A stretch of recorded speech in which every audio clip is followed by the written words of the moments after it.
सच्ची भक्ति और प्रेम से भगवान को भी जीता जा सकता है। पर ये एक संत की ये कहानी।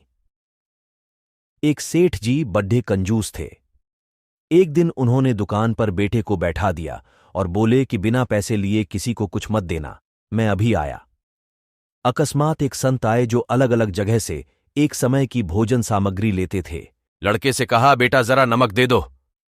लड़के ने संत को डिब्बा खोलकर एक चम्मच नमक दिया। सेठ जी आए तो देखा कि डिब्बा खुला पड़ा था। सेठ जी ने कहा कि क्या बेचा? बेटा बोला, एक संत जो तालाब पर रहते हैं उनको एक चम्मच नमक दिया था। सेठ का माथा ठनका। वो बोले, अरे मूर्ख, इसमें तो जहरीला पदार्थ है। अब सेठ जी भागकर संत के पास गए। तब तक संत भोजन बनाकर भगवान का भोग लगाकर खाने की थाली लेकर बैठ चुके थे। सेठ जी दूर से ही बोले, महाराज रुकिए, आप जो नमक लाए थे नमक नहीं था बल्कि जहरीला पदार्थ था। कृपा करके आप ये भोजन न करें।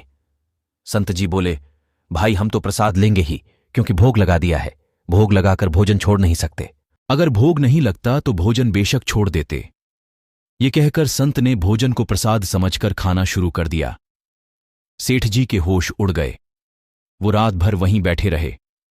सेठ को रह रहकर ये चिंता सता रही थी कि अगर संत को कुछ हो गया तो बड़ी बदनामी होगी। रात में अगर तबीयत बिगड़ी तो कम से कम वैद्य को दिखा देंगे। सोचते सोचते उसे नींद आ गई। सुबह रोज की तरह संत जल्दी उठ गए और नदी में स्नान करने लगे। सेठ जी ने कहा, महाराज तबीयत तो ठीक है।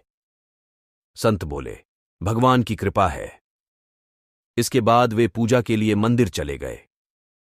जैसे ही संत ने मंदिर का द्वार खोला तो देखा कि भगवान के श्री विग्रह के दो भाग हो गए हैं और शरीर काला पड़ गया है। ये देखते ही सेठ को सब समझ आ गया कि भक्त के अटल विश्वास को देखकर भगवान ने भोजन का जहर भोग के रूप में स्वयं ग्रहण कर लिया और भक्त को प्रसाद ग्रहण कराया।